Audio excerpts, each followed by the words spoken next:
നമ്മളെല്ലാവരും ഡ്രൈവ് ചെയ്യുന്ന ആൾക്കാരാണല്ലേ? ഓൾമോസ്റ്റ് ആൾക്കാരും ഡ്രൈവ് ചെയ്യുന്ന ആൾക്കാരാണ്. അല്ലെങ്കിൽ ഏതെങ്കിലും വാഹനങ്ങളിൽ യാത്ര ചെയ്യുന്ന ആൾക്കാരാണ്. എല്ലാവരും യാത്രയൊക്കെ ചെയ്യാറുണ്ട് എന്തായാലും. ഈ വാഹനങ്ങൾ ഓടിക്കുമ്പോൾ എന്ന് വെച്ചാല് ഇപ്പോ പണ്ടൊക്കെ നമ്മൾക്ക് വാഹനങ്ങൾ ഓടിക്കുമ്പോൾ നമ്മളൊരു ഇൻസ്റ്റിറ്റ്യൂട്ടിൽ പോയിട്ട് ഒരു ആശാനായിരിക്കും നമുക്ക് വാഹനങ്ങൾ ഓടിക്കാൻ വേണ്ടിയിട്ടൊരു പ്രാക്ടീസ് തരാം. അപ്പോൾ നമുക്ക് കുറെ അതിന്റെ ഡ്രൈവിങ്ങിന്റെ എത്തിക്സുകളും റോട്ടിൽ പാലിക്കേണ്ട നിയമങ്ങളും രാത്രിയിൽ ഹോൺ അടിക്കാൻ പാടില്ല എന്നുള്ള കാര്യങ്ങളും അതുപോലെ ഹോൺ അടിക്കാൻ പാടില്ലാത്ത മേഖലകളും. സ്വതവേ ഹോൺ അടിക്കുക എന്നുള്ളതൊരു പ്രശ്നമാണ്.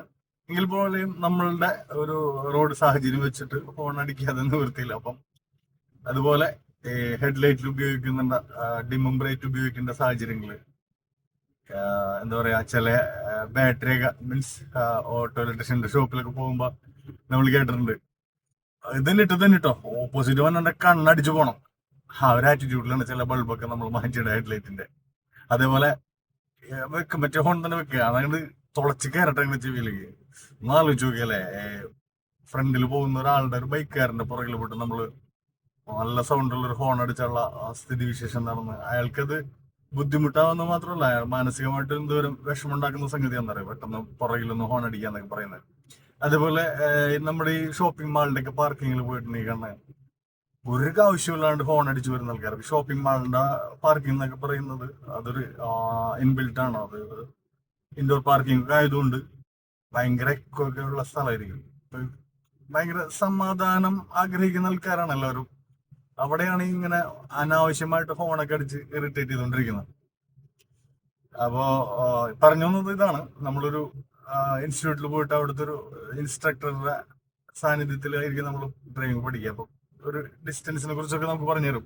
അതല്ല എങ്കിൽ നമ്മളുടെ വീട്ടിൽ വാഹനം ഉണ്ടായിരുന്നുണ്ടെങ്കിൽ അത് ഓടിക്കാൻ ഒരു ഡ്രൈവർ ഉണ്ടായിട്ടുണ്ടാവും, അല്ലെങ്കിൽ ഏതെങ്കിലും ഒരു ഡ്രൈവറുടെ ശിക്ഷണത്തിലായിരിക്കും നമ്മളൊക്കെ ഡ്രൈവിംഗ് പഠിച്ചിട്ടുണ്ടായിരുന്നത് പണ്ടൊക്കെ.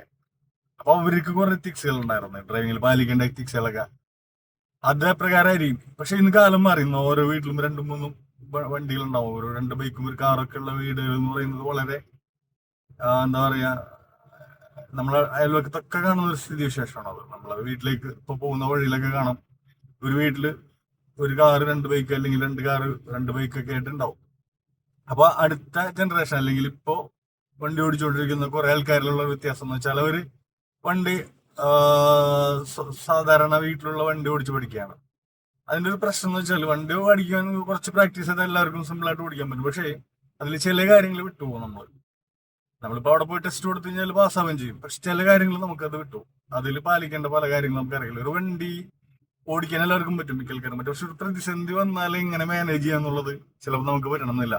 അവിടെയാണ് ഇതുപോലുള്ള ഒരു ഇൻസ്റ്റിറ്റ്യൂട്ടിൽ പോയിട്ട് പഠിക്കുന്നതിന്റെ ഒരു പ്രസക്തി കേട്ടോ.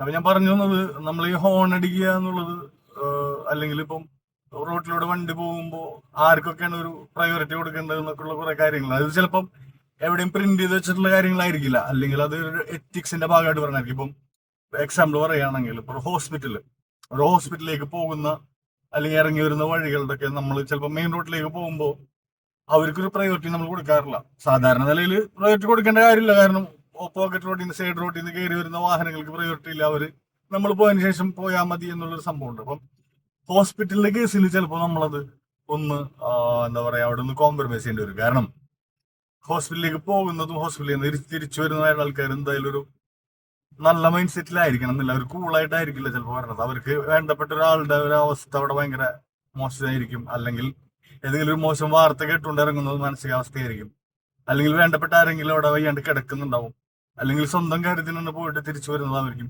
എന്തായാലും തന്നെയും ഒരാളും എന്റർടൈൻമെന്റിന് വേണ്ടി ഹോസ്പിറ്റലിൽ പോവാറില്ലല്ലോ. അപ്പൊ ഈ ഹോസ്പിറ്റലിലേക്ക് പോകുന്ന വണ്ടികൾക്കും വരുന്ന വണ്ടികൾക്കും ഒരു പ്രയോറിറ്റി കൊടുത്താൽ അവരെ കയറി വരുമ്പോ ചിലപ്പോ മൈൻഡൊക്കെ വിട്ടിട്ടായിരിക്കും വരുന്നത്. അപ്പൊ അവർക്കൊരു പ്രയോറിറ്റി കൊടുത്ത് പോവുകയാണെങ്കിൽ കുറെ കൂടെ ബെറ്റർ ആയിരിക്കും എന്നാണ് എനിക്ക് തോന്നുന്നത്.